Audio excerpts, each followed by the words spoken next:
Hello, we've got Adam West, he's the coach of the Mitcham Football Club in Division 3, and he's doing our weekly roundup. Just your thoughts on last week's results, please, Westy. It's Flinders Park had a 3-point win over Golden Grove, 4-7-31, defeated Golden Grove 4-4-28. Yeah, obviously low scoring, so not too sure on what happened with their deck.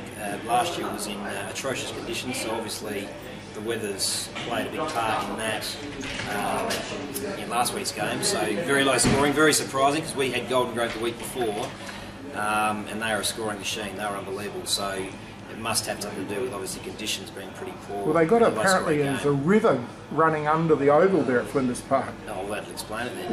Yeah, so obviously that's why it was low scoring, and surprising with the result. Actually, I thought Golden Grove might have got up with that one. Can you see Golden Grove beating Brighton?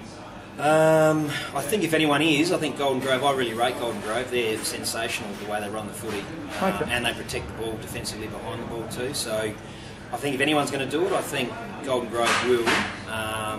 Come finals time, I think they're the only one that really can do it.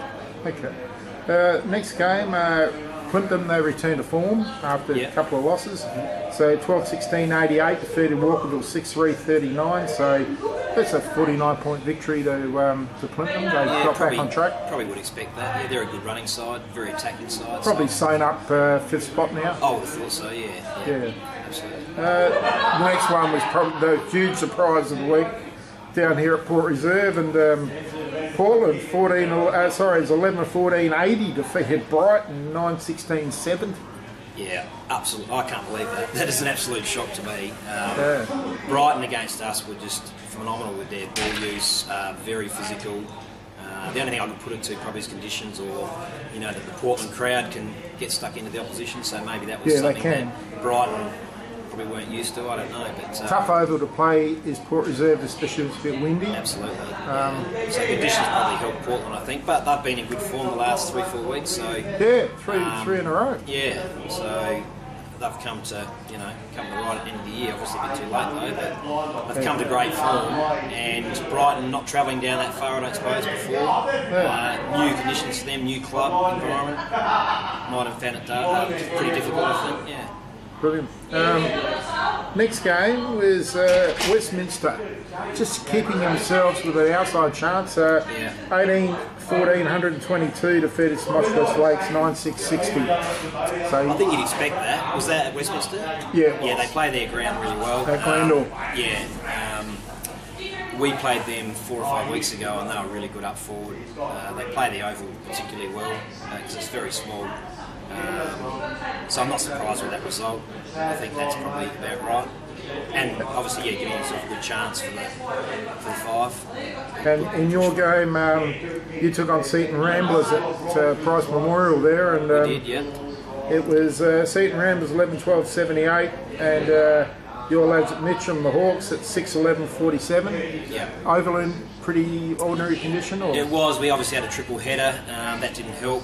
Very windy. It was a gusty breeze, probably a 5-6 goal breeze. So pretty much the side that was kicking to the southern end.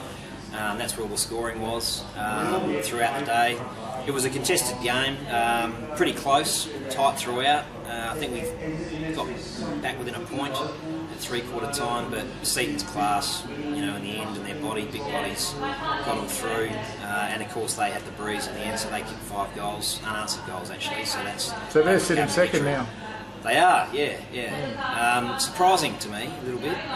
Didn't know they'd leapfrog that much, because I really rate Golden Grove, like I said, and Flinders Park, of course. But so you would probably have them, by the sounds of it, Brighton and Golden Grove, then maybe Seaton and Flinders Park together? Yeah, probably, yeah. I think where it's set, with Plimpton 5th, I still reckon Seaton probably the 4th best side, to be honest, in terms of who we've played against. Yeah.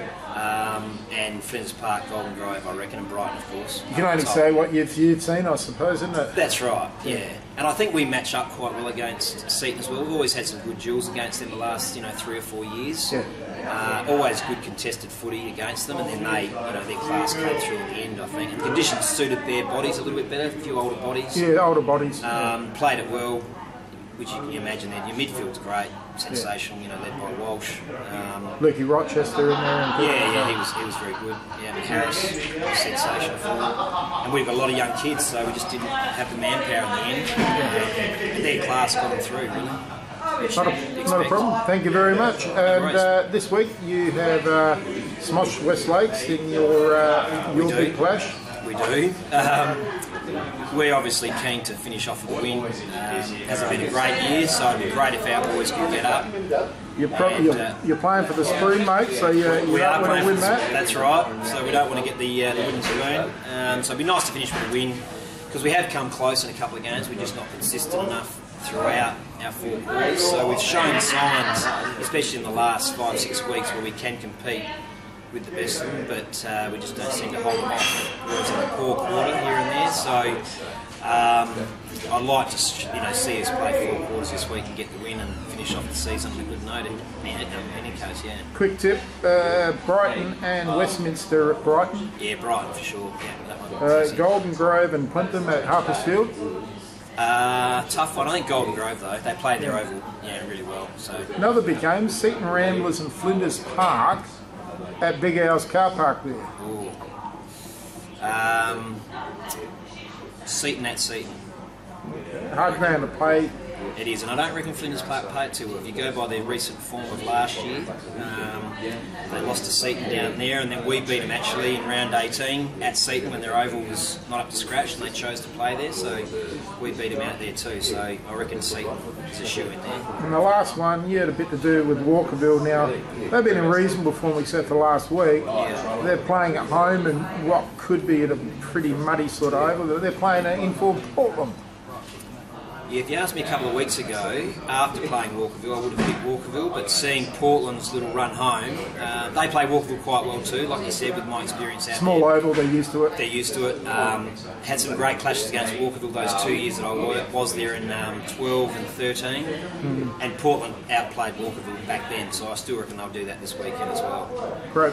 Thank you very much. Thanks for doing our weekly roundup. No worries at all, Luke.